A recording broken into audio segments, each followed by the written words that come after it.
그렇게 사람이 사망을 했으면 관련자를 엄벌에 처하고 그렇게 해야지 군의 기강이 서는 거 아니겠습니까? 그래야 아래 사람들이 정당한 명령에 복종을 하겠죠. 그런데 말도 안 되는 명령으로 사람을 죽게 한 상관을 감싸고 돌기에만 급급한 거예요.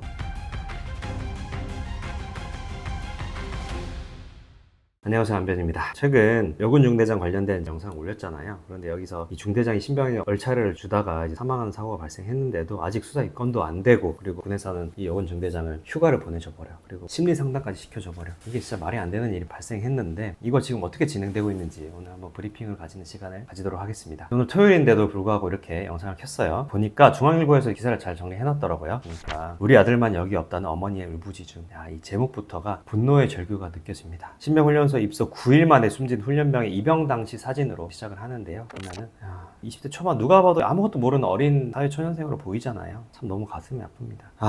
이때 당일 엄마 아빠를 향해 어설프지만 든든한 생애 첫 충성 경례를 외치며 연병장에서 엄마를 업어주던 아들은 이제 세상에 없다. 아들이 있어야 할 자리에 수료식에 참석한 동료병사 부모님이 한 송이씩 놓은 국화 250송이만 보일 뿐이었다. 참 너무 가슴이 아픕니다. 이 20대 초반 금이에 오기가 키운 이 아들이 군에서 허망하게 사망했는데 아들을 잃은 어머니의 마음은 진짜 뭘로 표현할 수가 있을까요? 삼가 고인의 명복을 빕니다. 지금까지 입건조차 안 하다가 강원경찰청은 아들 사망 17일이 지나서야 가해자로 지목된 중대장을 처음 소환했다. 지금까지 입건조차 안 하다가 애꿎은 참고인들만, 훈련 받았던 그 애들만 밤늦게까지 조사하다가 정작 당사자는 사망사고 발생한 지 17일 지나고 나서야 처음으로 소환한 겁니다. 그 전까지는 입건도 안 했어요. 이게 진짜 맞는 겁니까? 서희탄 우리 군 당국에서는 피해자의 인권 따위는 생각도 안 하고 우리 가해자 여군 중대장의 심리 상태가 너무 소중한 거야. 그래서 혹여나 우리 여군 중대장님이 이 일로 상처를 받지는 않을까라고 하면서 집으로 휴가도 보내주고 심리 상담가까지 붙여주는 거예요. 군대 내에서 이렇게 사고가 발생했는데 관련자를 휴가를 보낸다? 이건 진짜 말도 안 되는 겁니다. 실제 군 생활을 10년 넘게 하셨던 군 법무관 출신 이주윤 변호사님, 아는 변호사라는 채널을 운영하고 계신데요. 이분이 본인 채널을 통해서 본인 군 생활 내내 이런 사례를 단 한 번도 본 적이 없다. 군인 업무 프로토콜상 이건 말이 안 된다라고 강하게 비판을 하셨습니다. 그리고 우리 서희탄 경찰도 아예 입건도 안 했죠. 17일까지. 누가 봐도 중대장의 지시로 사망사고가 발생한 거잖아요. 그러면 당연히 이 피의자를 입건해야죠. 빨리 조사 시작해야 되는데 이 중대장이 여군이라는 이유만으로 사망사고 17일이 지나기 전까지 제대로 입건도 안 했어. 그리고 소환조사 왜 이렇게 늦은 겁니까? 보통 경찰서에서 소환을 하면은 변호인이랑 선임하겠다 뭐 이렇게 하면 조금 미룰 수는 있어요. 그런데 이거는 사망사고잖아요. 그러면 사망의 정확한 원인과 책임 소재를 빨리 파악을 해야 되면은 초동수사가 너무나도 중요한 겁니다. 그런데 이렇게 늑장 대응을 한다는 건 이건 말이 안 되는 거죠. 그리고 또 무려 사망 24일 만에 구속영장을 청구를 하게 되는데, 그런데 구속영장 청구하는 이유가 뭡니까? 증거인멸의 우려 때문이에요. 그러면 증거인멸을 막으려면 최대한 빨리 구속영장 청구를 해야죠. 그렇게 해야지 이 중대장이 다른 훈련병들에게 부당한 압박을 넣는 행위로 미연에 막을 수 있고, 또 중대장만 한 게 아니라 부중대장도 있었잖아. 이 둘이 입을 맞출 수도 있단 말이에요. 이렇게 입을 맞추기 전에, 증거를 인멸을 하기 전에 최대한 빨리 구속영장을 발부했었어야 되는 사안인 겁니다. 그런데 휴가도 다 보내줘, 심리 상담가까지 다 붙여줘, 푹 쉬고 뭐 그간 있었던 사정들 다 말 맞출 수 있는 시간 다 주고, 있는 증거 없는 증거 다 인멸할 시간 다 주고 나서 24일이 지나고 나서야 구속영장을 청구한다는, 이게 말이 되나요? 아니 이미 인멸할 증거는 다 인멸했겠죠. 말도 다 맞췄겠고. 이거 보나마나 제가 봤을 때는 여론이 이렇게까지 거세질 줄 몰랐던 거죠. 그러니까 이거 여론 잠재우기 식으로 어떻게 해서든 구속영장을 발부를 해야지 이게 뭔가 잠재워지잖아요. 그렇게 해서 여론 잠재우기 식밖에 안 보입니다. 보여주기 식인 거죠. 그 이후에 사건 내용 보면은 훈련병을 직접 통솔하는 조교나 소대장이 아니라 중대장이 직접 얼차려를 시키는 일은 매우 이례적인 일. 군대가 이제 계급 체계가 있잖아요. 중대장 바로 밑에 훈련병이 있는 게 아니죠.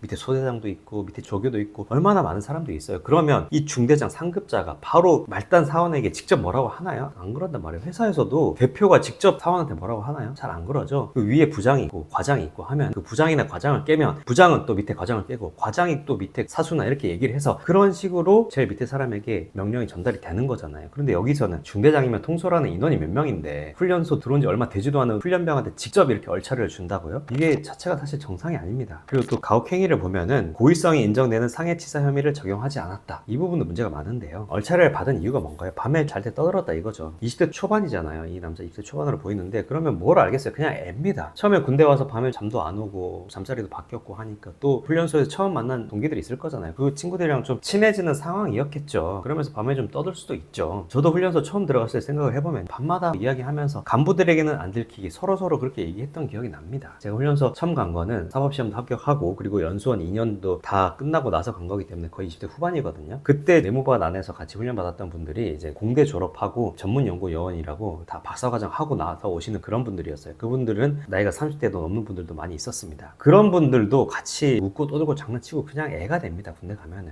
그런데 일반 사병 20대 초반은 더 어리겠죠. 그런데 밤에 잘 때 조금 떠들었다고 중대장이 직접 나와가지고 애들이 완전 군장을 시키고 팔굽혀 펴기에 선착순 달리기에 이건 진짜 보통 미쳐도 미친 게 아닌 거예요. 아직 자대 배치도 받지 않고 계급정도 달기 전인 훈련병이잖아요. 이런 훈련병은 진짜 햇병아리인 겁니다. 입소한 지 9일밖에 안 된 거예요. 그런데 이 훈련병이 쓰러지니까 여군 중대장이 한 천마디가 뭔 줄 아세요? 야 일어나, 너 때문에 뒤에 애들이 못 가고 있잖아, 이렇게 얘기했다고 합니다.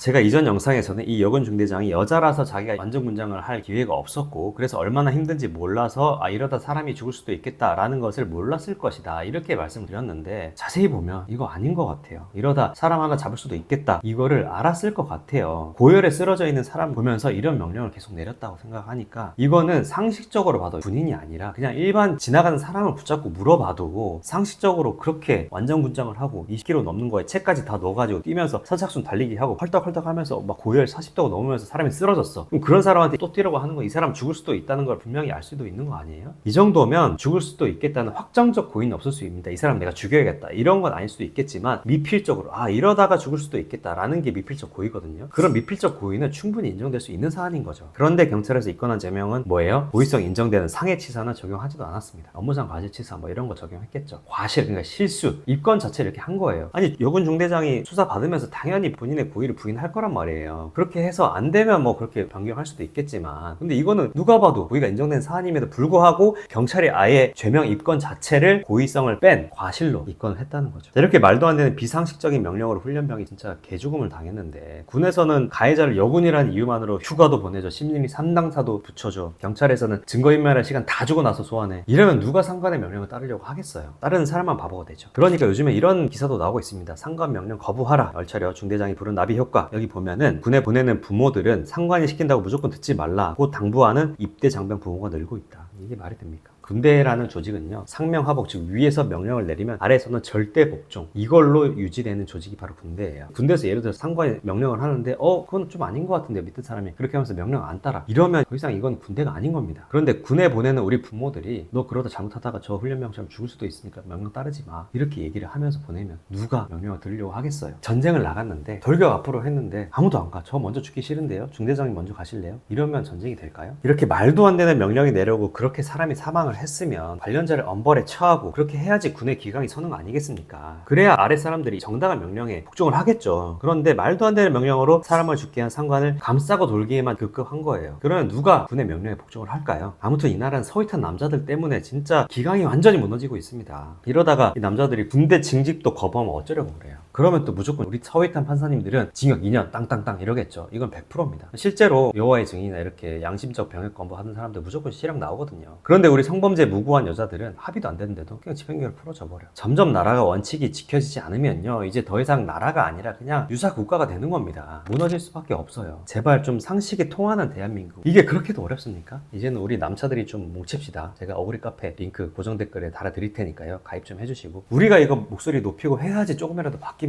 힘을 한번 모아봅시다.